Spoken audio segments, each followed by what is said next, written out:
ver. El tema de hoy, no sé si vieron la lección en el libro, la lección 9 dice, el reino de Dios y la ciudad. Vamos a hablar acerca de la ciudad. A lo mejor suena extraño el tema, a lo mejor suena poco espiritual, pero piensen usted, cuando Dios crea a Adán y Eva, ¿en qué ciudad, no, en qué ciudad, en qué lugar geográfico los pone a vivir? ¿Cómo era el entorno? ¿Era una ciudad o era otra cosa? En el jardín del Edén. Era el jardín del Edén. Y vamos a ver rápidamente un texto bíblico que alguien lea, por favor, en Génesis 2:8.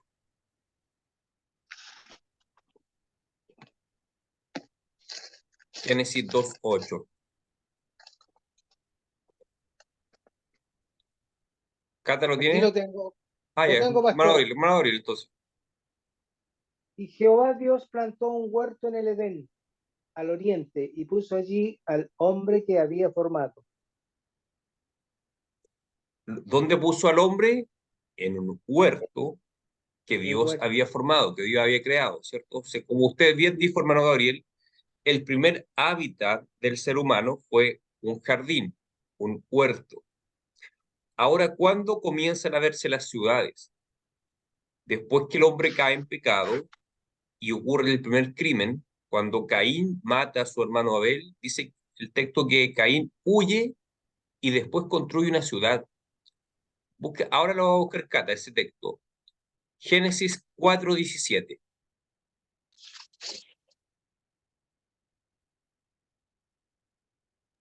4:17. Sí. Dice, y conoció Caín a su mujer, la cual concibió y dio a luz Enoc, y edificó una ciudad y llamó el nombre de la ciudad el nombre de su hijo Enoc. Ya, entonces huyó Caín porque Dios lo reprendió, salió huyendo, se alejó de su familia y conoció a su esposa. Ahora la pregunta que muchos hacen, ¿cómo conoció a su esposa si no había más seres humanos que su padre y su hermano? Bueno, hay varias interpretaciones al respecto. A mí la que más me gusta es la de Juan Calvino, que dice que lo más seguro que esa esposa era alguna hermana, me está llevando usted. Era una hermana. Entonces, lo más probable es que Adán y Eva tuvieron muchos hijos, de los cuales Caín y Abel eran los primeros, pero probablemente tuvieron también muchas hijas. Por lo tanto, la explicación más coherente para nosotros, que creemos en la inerrancia bíblica, sería creer que la esposa que encontró Caín, era hermana de él. Ahora, ¿cómo Dios permitió eso? Permite, disculpa. Hermano, estoy dando el curso de catecúmeno, después lo llamo, ¿ya?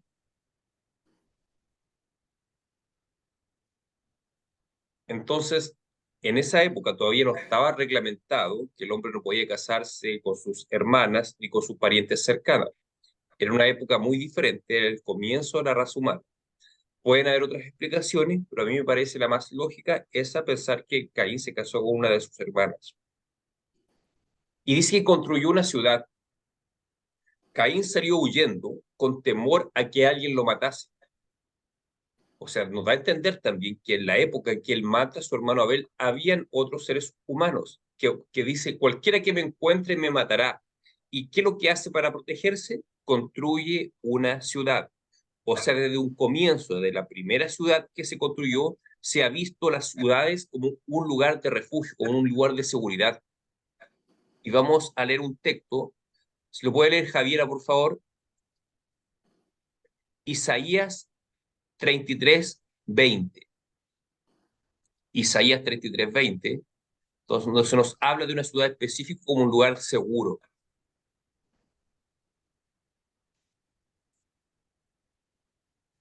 Isaías treinta y tres Ay, ¿cuál veinte. era, perdón? Isaías Isaías treinta y 33. tres veinte.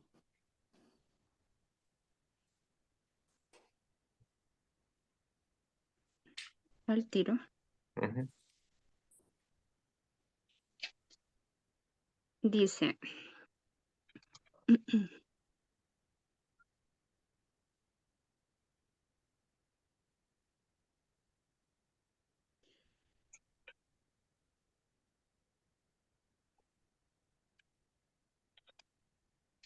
Ay. Isaías 33, 20. 33, creo que busqué 23. 20, sí. Y Y ahora sí, ahora mientras, sí. ok, Ahora sí. Dice, mira a Sión, ciudad de nuestras fiestas solemnes. Tus ojos verán a Jerusalén, morada de inquietud, tienda que no será desarmada, ni serán arrancadas sus estacas, ni ninguna de sus cuerdas será rota. ya. Entonces en ese pasaje se habla de Jerusalén como una ciudad segura, como una ciudad tranquila. Las personas siempre buscaron refugio en las ciudades. De hecho, la antigua ley de Moisés, cuando ustedes ven en el libro de Números y Levítico, Dios ordena que se construyan ciudades especialmente de refugio, ciudades de refugio, donde pudieran albergarse aquellas personas que estaban en peligro, que pudieran justamente ser asesinadas en represalia por algún crimen que habían cometido. Habla de ciudades capacitadas especialmente para proteger, para dar refugio a aquel que lo necesitase. O sea, lo que estoy diciendo, que durante toda la historia de la humanidad ha visto las ciudades como un lugar de refugio. De hecho, hoy en día, mucha gente que a partir de los años 60 en Chile aproximadamente empezó a emigrar fuertemente desde el campo a la ciudad. Antiguamente, la mayor población de Chile estaba en el campo. A mediados del siglo XX eso comenzó a cambiar. La mayoría de la gente del campo emigró a la ciudad con expectativas de mejoras de vida, encontrar mejor trabajo, poder estudiar, una vida más cómoda, con trabajos tal vez más livianos. Entonces, la ciudad siempre se ha visto como una especie de esperanza de desarrollo. De hecho, toda la cultura, los avances tecnológicos de la humanidad se han desarrollado justamente en las ciudades. Ahora, también estamos conscientes que las ciudades están afectadas por el pecado, que en las ciudades ocurren crímenes, ocurren robos, violaciones. Lo peor, no digo que en el campo no ocurra, pero donde más ocurren crímenes es en las ciudades, porque en la ciudad se concentra la mayor cantidad de población. De hecho, los profetas del Antiguo Testamento ya denunciaban el pecado que había en las ciudades. Un caso del profeta Miqueas. Voy a pedir a Catalina si puede, por favor, ubicar el profeta Miqueas, capítulo 3, del 9 al 11. Ahí vamos a ver una denuncia que hace el profeta Miqueas contra el pecado que había en las ciudades. Las ciudades eran a la vez un lugar de refugio, esperanza de mejor expectativa de vida, pero a la vez un lugar donde se concentra grandemente la manifestación del pecado. Miqueas 3, del 9 al 11, por favor.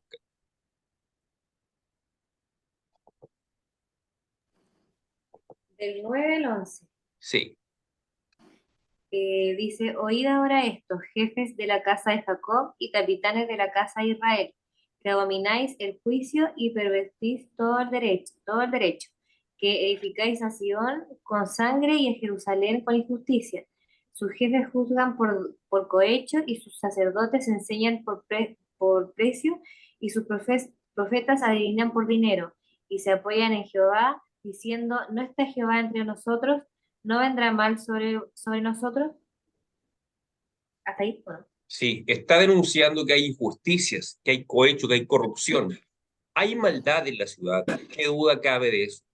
Podríamos recordar algunos ejemplos de ciudades muy malas. ¿Quién no se acuerda de Sodoma y Gomorra? Ciudades que por causa de su pecado fueron destruidas por Dios, fueron borradas del planeta. O sea, las ciudades son vistas como un lugar de refugio, pero a la vez son lugares donde se concentra mucho el pecado, mucha manifestación maligna. Ahora, ¿qué creen ustedes? ¿Será que la idea de ciudad, el concepto de ciudad, estaba en la mente de Dios o será que es producto de la caída, que el ser humano comenzó a construir ciudades? ¿Qué piensan ustedes? Pónganse en el siguiente caso, si el ser humano no hubiese caído en pecado, si Adán nunca hubiese pecado, Eva tampoco, ¿se habrían seguido desarrollando? ¿Habrían construido igual ciudades? ¿O se habrían quedado eternamente viviendo en el jardín como en el campo? Pregunta para reflexionar. Habrían construido ciudades, Igual cree usted que usted habría construido ciudades. sí. Ya, ¿y las demás qué dicen? Y, perdón, pastor, ¿Sí? perdón, y Dios también era como un programa de él. para allá vamos, hermano Gabriel. Pero ahora quiero que ¿Sí? ustedes piensen, ¿creen que era la idea de Dios que el ser humano construyese ciudades independientemente de la caída? ¿O la idea de hacer ciudades surge solamente a partir de la caída? Esa es la pregunta. Yo digo que Dios tenía en su programa que tuvieran ciudades. Bien, ya. ¿Y las chiquillas qué piensan? Buena pregunta.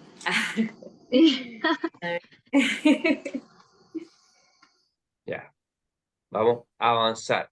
Sí, es que igual dice cuando una vez que creó todo, dice que Dios vio y dijo que era bueno, pero no sé si...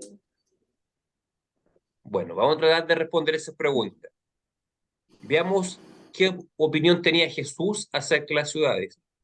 ¿Saben que Jesús comparó la iglesia con una ciudad? Veamos en la Biblia. Hermano Gabriel, busquen Mateo 5. Mateo 5, del 14 al 16, por favor. Y vamos a tratar de responder esta pregunta. ¿Será el plan de Dios que el ser humano en su desarrollo construyese ciudades o es una consecuencia de la caída, del pecado? Mateo 5, ¿qué versículo? 14 al 16. 14 al 16. Ya. Vosotros sois la luz del mundo. Una ciudad asentada sobre un monte no se puede esconder. O sea, Jesús le dice a sus discípulos, a la iglesia, le está diciendo, ustedes la iglesia son como una luz del mundo, como una luz, como una ciudad que está asentada sobre una colina. Las ciudades se construían generalmente en lugares altos para protegerse, para ver cuando venían los enemigos a atacarla. Y una ciudad en aquellos tiempos, aunque no existía la electricidad, no obstante, en la noche se iluminaban con, no sé, con antorcha, con vela, no sé cómo, encendían fogatas, pero se iluminaban de alguna forma. Y en la noche, una persona que venía de lejos, desde muy lejos, desde muchos kilómetros, notaba que había una ciudad. La ciudad no se podía esconder. Y dice usted, la iglesia son la luz del mundo, así como una ciudad en un monte no se puede ocultar. Ustedes tampoco se pueden ocultar. Ustedes tienen que hacerse notar, tienen que afectar esta sociedad. Así que Jesús compara a la iglesia con una ciudad. Difícilmente Jesús compararía a la iglesia con algo que es producto del pecado y que no estaba en el plan de Dios. Así que, y ahí tenemos una pista. Vamos a ver otro texto, a ver si Javiera nos puede ayudar. Javiera, por favor, Hebreos. Hebreos capítulo 11, Hebreos 11. del 8 al 10, por favor.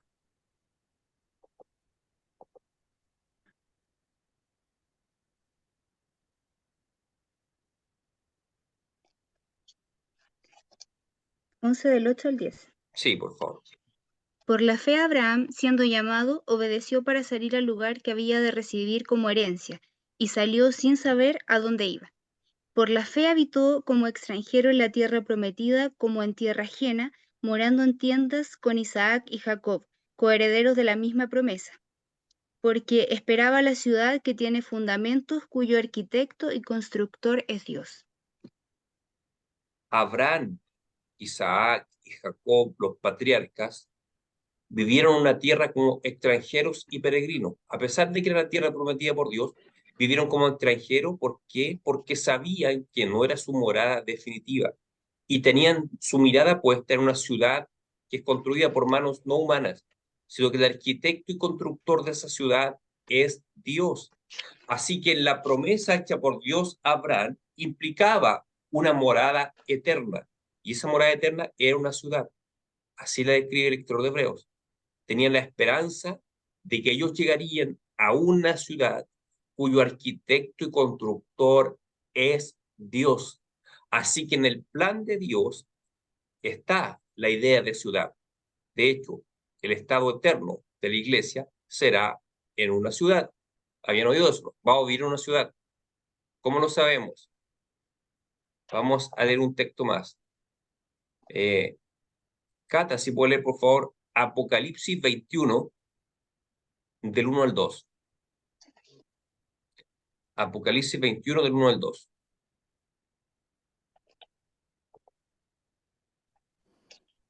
Dice, vi un cielo nuevo y una tierra nueva, porque el primer cielo y la primera tierra pasaron y el mar ya no existía más. Y yo, Juan, vi la santa ciudad, la nueva Jerusalén, descender del cielo de Dios, dispuesta como una esposa ataviada para su marido. Ya. En Génesis parte todo con un jardín, ¿cierto? Y Apocalipsis, el último libro de la Biblia, termina con una ciudad descendiendo del cielo. La historia bíblica parte con un jardín y termina con una ciudad. Hay un desarrollo de la revelación de Dios que va desde el jardín a la ciudad. Dios mismo hace descender una ciudad construida por él, que es llamada la Nueva Jerusalén, en cuya ciudad habitarán eternamente los hijos de Dios. Y dice, cuando continuamos leyendo, que en esa ciudad Dios se enjugará todas lágrimas, no tendrán ni frío, ni calor, no habrá día ni noche, sino que Dios mismo con su resplandor será la luz de esa ciudad. O sea, la idea de ciudad estaba así en el corazón de Dios. Entonces, si el hombre no hubiese caído en pecado, igual habría construido ciudades, porque estaba en el proyecto de Dios, como dijo el hermano Gabriel. Y Dios concreta su proyecto, descendiendo del cielo con esta ciudad, la Nueva Jerusalén, que es, como vimos la semana pasada, el aspecto futuro del reino de Dios, el aspecto del todavía no del reino de Dios, un evento que aún esperamos con fe, el descenso de esa ciudad, la Nueva Jerusalén. Así que la idea de ciudad no es producto del pecado. La idea de ciudad estaba en la mente de Dios, en el proyecto de Dios. Así que la historia termina con una ciudad, partió con un jardín y termina con una ciudad. ¿Algún comentario, alguna consulta hasta ahí? Estamos bien hasta ahí, pastor. Por lo menos Perfecto. Entonces, la idea de ciudad es de Dios, estaba en el proyecto de Dios. Y Él lo va a concretar con una ciudad perfecta, sin pecado, no con unas ciudades sexuales. Ahora, nosotros la gran mayoría vivimos en ciudades. La gran mayoría de los cristianos viven en ciudades. La gran mayoría de la población mundial vive en ciudades. Bueno, aquí el hermano Gabriel no vive en el campo. Javier igual vive, Las Cabras es un pueblo pequeño, podríamos decir ciudad también. Es una zona urbana, ¿cierto, Javiera? O sea, yo vivo más en el campo, siempre. Arma el campo. Sí, Entonces, con el hermano Javier, bueno, con el hermano Gabriel estarían en el campo.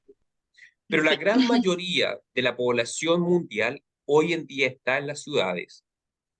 En Chile, la mayor, tengo entendido, sobre el 70% de la población vive en ciudades. Nuestra iglesia, la gran mayoría, el 90% de los hermanos, viven en ciudades. Las iglesias rurales son muy pequeñas. Generalmente la iglesia más grande están en ciudades. Y aunque ustedes vivan en el campo, de alguna forma interactúan con la ciudad, ya sea por trabajo, otros por estudio, pero de alguna forma interactúan con la ciudad. De alguna forma dependemos de la ciudad. Vamos a hacer compras, vamos a hacer trámites, todos nos relacionamos con la ciudad. Ahora, como cristianos, ¿cuál debiera ser nuestra actitud respecto a la ciudad? Como buenos ciudadanos, como hijos de Dios. Bueno, la Biblia nos da respuesta a eso. Le voy a pedir al hermano Gabriel, que le dije Javier recién, hermano Gabriel. Sí. Busquen Jeremías, por favor. Jeremías 29. Jeremías 29. Y antes que lea, voy a hacer el contexto de este texto de Jeremías. La nación de Israel fue invadida en el año 585 a.C. por el imperio babilónico. El rey Nabucodonosor llevó cautivo a los reyes de Israel, de Judá, y a todos sus habitantes, a la mayoría de los habitantes. Solamente quedaron algunas pocas personas, entre ellas el profeta Jeremías. No se lo llevaron cautivo. Dios no lo permitió, quedó en su tierra. Y cuando Jeremías estaba lamentándose porque su pueblo fue llevado cautivo a otro lugar, a otro país, a Babilonia, entre paréntesis, esos imperios con los babilónicos, cuando invadían un país, se llevaban cautivos a la casta alta de la sociedad, y a los más pobres los dejaban libres, los dejaban escapar. Por eso cuando en los tiempos de Jesús existen los Galilea, que viven en el norte, y los de Judá, que están en el sur. Y los judíos despreciaban a los galileos, decían, ¿puede algo bueno salir de Galilea? ¿Por qué? Porque en Galilea vivían los pobres que habían escapado cuando Babilonia invadió Judá. Los dejaron escapar y escaparon hacia el norte, hicieron colonias en el norte. esos eran los galileos, que eran judíos, pero judíos de origen pobre.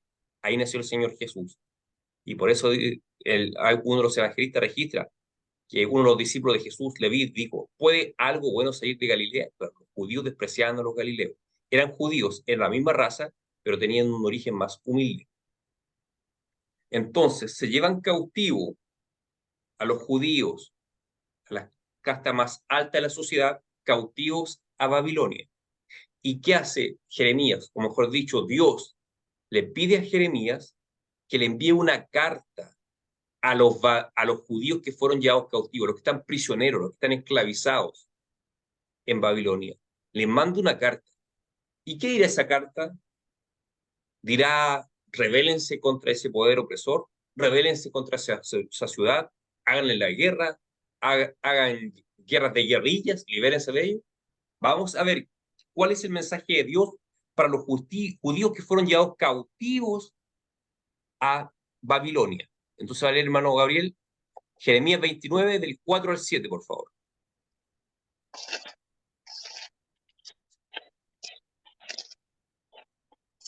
Del 4 al 7. Pongan atención, porque esta es la instrucción que le da Dios a los judíos que estaban en Babilonia.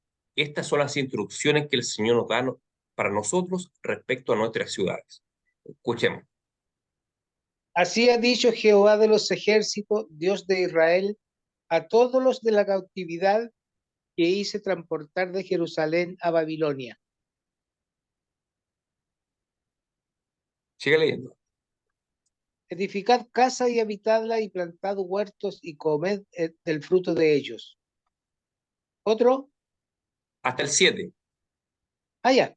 Casaos y engendrad hijos e hijas. Dad mujeres a vuestros hijos y dad maridos a vuestras hijas, para que tengan hijos e hijas, y multiplicaos ahí y no os disminuyáis. Y procurad la paz de la ciudad a la cual os hice transportar. Y rogad por ella a Jehová, porque en su paz tendréis paz. Ahí sí. Entonces le dice, edifiquen casas, habítenlas, planten huertos, coman del fruto de ellos, casaos y engendrad hijos. O sea, le está diciendo, vivan en esa ciudad, desarrollen esa ciudad, planten huertos, cásense, tengan familia, tengan hijos, sean productivos en esa ciudad. ¿Y qué continúa diciéndoles? A continuación dice, edificad casas, habitadlas, casaos y engendrad hijos e hijas, dad mujeres a vuestros hijos y dad marido a vuestras hijas, para que tengan hijos e hijas, y multiplicaos allí y no disminuyáis. O sea, les da la orden Dios de ser productivo, de construir casas, de plantar huertos, de desarrollar vida, de crear familias.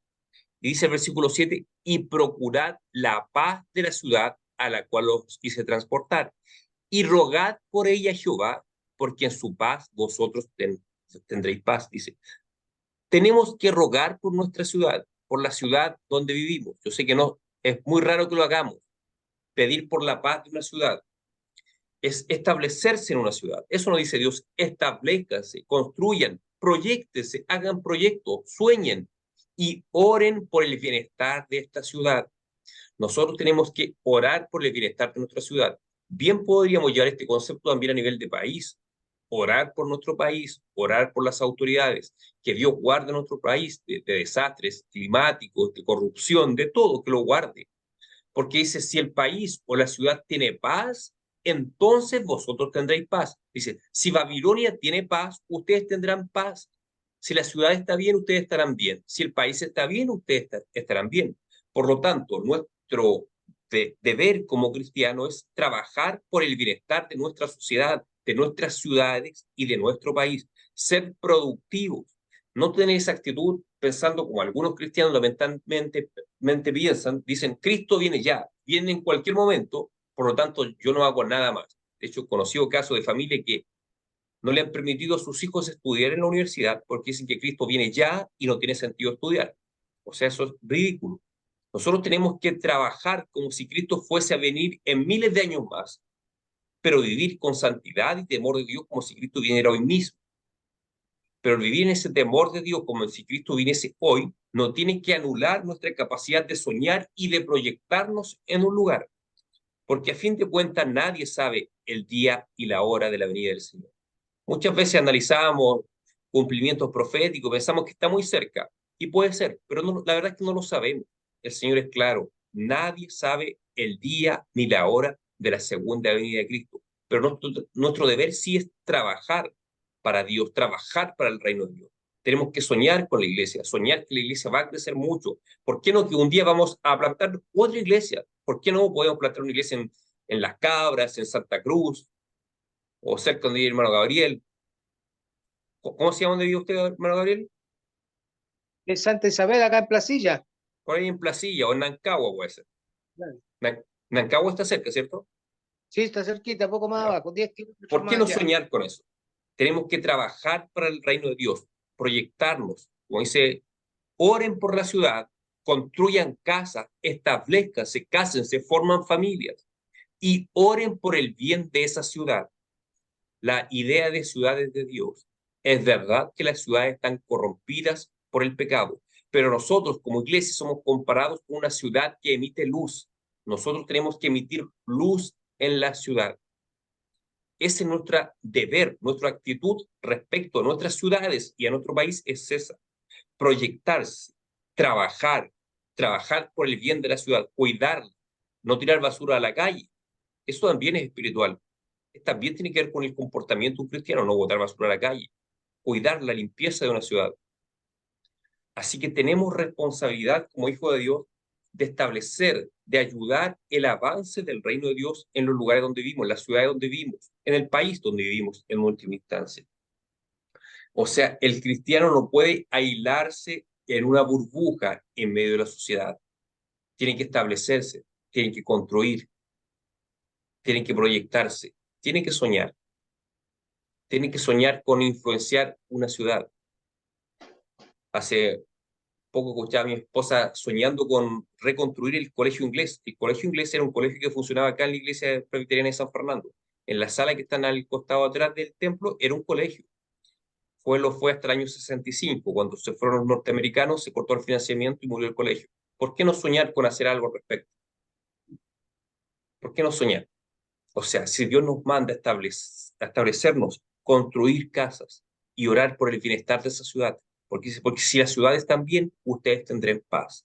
Si la ciudad y el país está bien, nosotros también gozaremos de esos beneficios. Así que como cristianos, como hijos de Dios, no podemos ser indiferentes a lo que sucede en todas las esferas de nuestro país. No podemos ser indiferentes tampoco en lo que sucede en la política, porque somos ciudadanos de un país y nos interesa el bien de un país. Probablemente ninguno de nosotros tiene el llamado a dedicarse a la política, pero podría de repente surgir algún hermano en una iglesia que sienta un llamado de Dios a dedicarse a la política, que quiera ser presidente o no sé, o senador o diputado. ¿Por qué no? Si así surge, hay que apoyarlo, porque como hijos de Dios estamos llamados a ser esa luz que ilumina una ciudad. Entonces, el proyecto de Dios sí tiene en mente la ciudad. Y de hecho, el plan, escatológicamente hablando, de Dios culmina con una ciudad. La Biblia parte con un jardín, pero hay un desarrollo entre medio y termina en Apocalipsis con una ciudad. Somos ciudadanos del reino de Dios. Seremos eternamente ciudadanos de esa ciudad, Nueva Jerusalén. Pero mientras tanto estamos en esta ciudad y tenemos que trabajar por el bien de nuestra ciudad o el lugar donde vivamos. No podemos ser indiferentes. No podemos decir yo soy cristiano, el Señor me lleva y todo lo demás se va a destruir. No, no es la actitud de un cristiano. Un cristiano tiene que trabajar por el bien de la sociedad. En la esfera que Dios te ponga, por supuesto. Hasta ahí lo que yo tengo para ustedes hoy día, hermanos. ¿Algún comentario? Ese era el tema de la ciudad, el reino de Dios y la ciudad. Nosotros como cristianos estamos llamados a extender el reino de Dios en la ciudad. Y en el campo también, por supuesto, pero el texto enfoca en ciudad porque la mayoría de las personas viven justamente en la ciudad. ¿Alguien quiere consultar algo, opinar algo? Tenemos como dijo usted, tenemos un senador parece, o diputado que es evangélico. Sí, hay un senador que dice que es evangélico. No sé si será realmente o no, pero sí, hay al menos un senador que dice que es evangélico. Sí, po, Y ojalá hubiera mucho. Ojalá lleguemos a eso. claro. Sería bueno porque ayudaría a la causa, parece, ¿no? Claro, claro que sí. ¿Alguien más quiere decir algo? No, por acá todo claro. Perfecto, perfecto. Por acá Entonces lo también. irá. Ya, Cata, ¿puede orar por favor porque estemos terminando? Señor Jesús, te damos muchísimas gracias por este momento, Señor, en el que hemos podido compartir un poco más de tu palabra, Señor. Gracias, Señor, por esta enseñanza, Señor. Te damos gracias por nuestro pastor, que tú le das la sabiduría, Señor, para poder entregarnos un nuevo conocimiento, Señor. Te pido, Señor, que tú puedas obrar a nuestras vidas, Señor, que nos ayudes, Señor, a hacer luz en el mundo, Señor, en este mundo que tú nos has puesto. Ayúdanos, Señor, a poder entregar, Señor, el Evangelio a las diferentes personas a las que nosotros nos rodeamos, Señor, en el trabajo, Señor, vecinos, Señor. Ayúdanos, Señor, a entregar tu palabra y el Evangelio y que más gente pueda conocerlo, Señor. Te quiero pedir que tú te quedes con nosotros en el resto del día, Señor. Bendice a los hermanos de la iglesia, Señor. Bendice a Amén. los que estén enfermos, Padre, a los que estén con alguna preocupación, alguna dolencia. Sé tú, Señor, sanando y dando tranquilidad, Señor. Quédate con nosotros, Señor, y acompáñanos en todas nuestras actividades. Te lo pido en nombre de nuestro bendito y amado Señor Jesucristo. Amén. Amén. Nos vemos, hermanos. Que Dios les bendiga. Chao, que estén bien. Chao, chao. Chao, Nos buenas vemos el noches a domingo, todos. chao. Chao. Chao, chao, nos vemos. Nos vemos. Chao, chao. Chao, pastor.